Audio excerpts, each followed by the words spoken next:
Welcome, ladies and gentlemen. I want to appreciate you so much because of your great support. Please consider subscribing to this channel.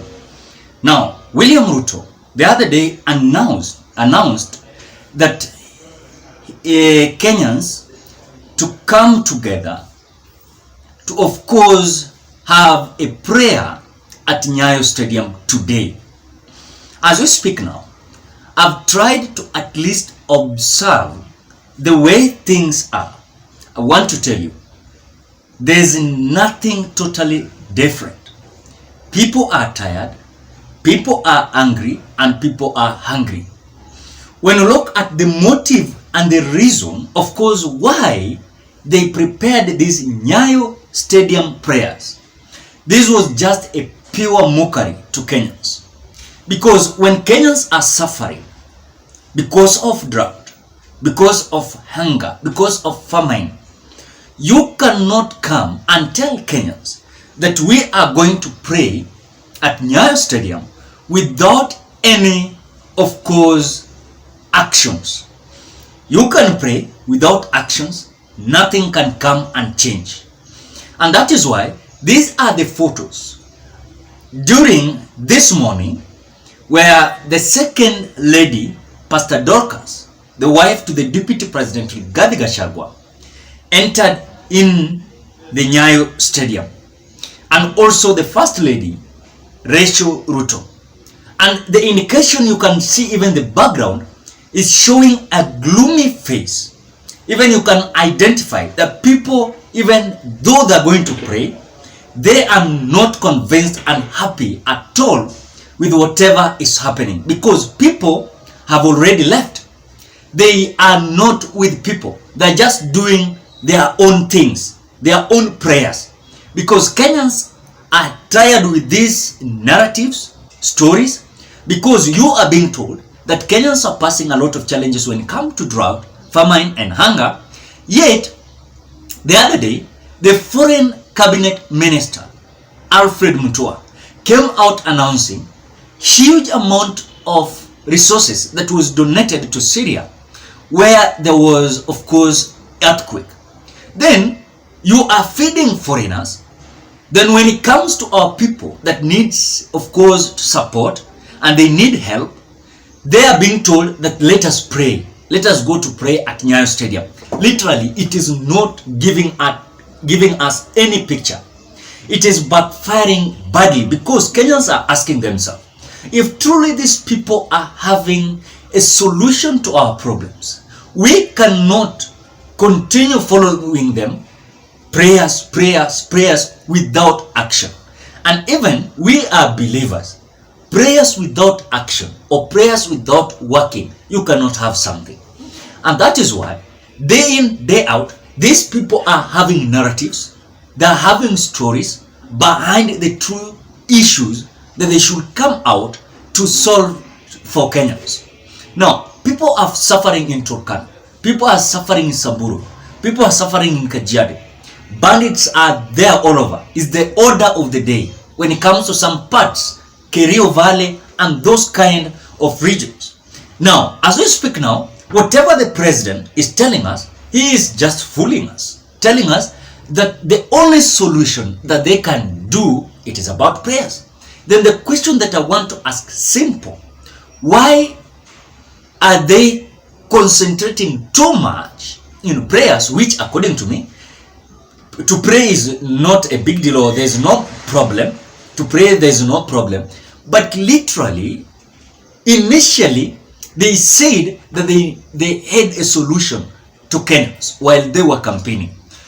After getting this mantle, an instrument of power, they are clueless, planless, and they don't know even to do what they told us initially, that they were not having that expectation of course, dividing position to certain leaders. They have done it. Ati sisi hatutafuti vyeo sijui nini.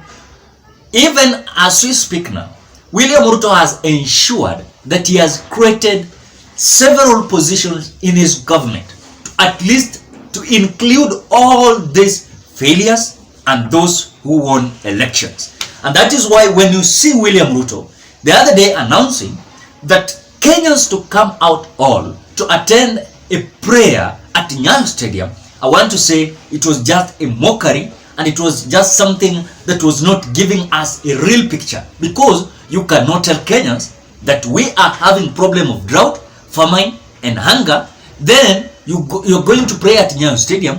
Then we as Kenyans, government of Kenya, donating huge amount of resources to the Syria. You mean the foreigners are more important than our people who are dying in Turkana? Our people are not important than, of course, those Syria people. In fact, as we speak now, we have not received any report that a Kenyan has suffered the earthquake that, of course, was experienced the other day in Syria. I don't condemn that donation is bad, but at least solve your issue in your house. Then you can solve the issue of a neighbor. You cannot solve an issue of a neighbor, yet our people are dying of hunger. Our people are dying because of bandits. You have not come out to solve their problems. The only thing you're telling them, that let us go and pray at Nyayo Stadium. As we speak now, people are scattered. The stadium that was expected to of course to be filled, I want to tell you today, they will experience embarrassment. And this is something that, as we speak now, some people that have come out now to mobilize people, to pay them so that they can attend that of course prayer service of William Ruto and Rigathi Gachagua at Nyayo Stadium.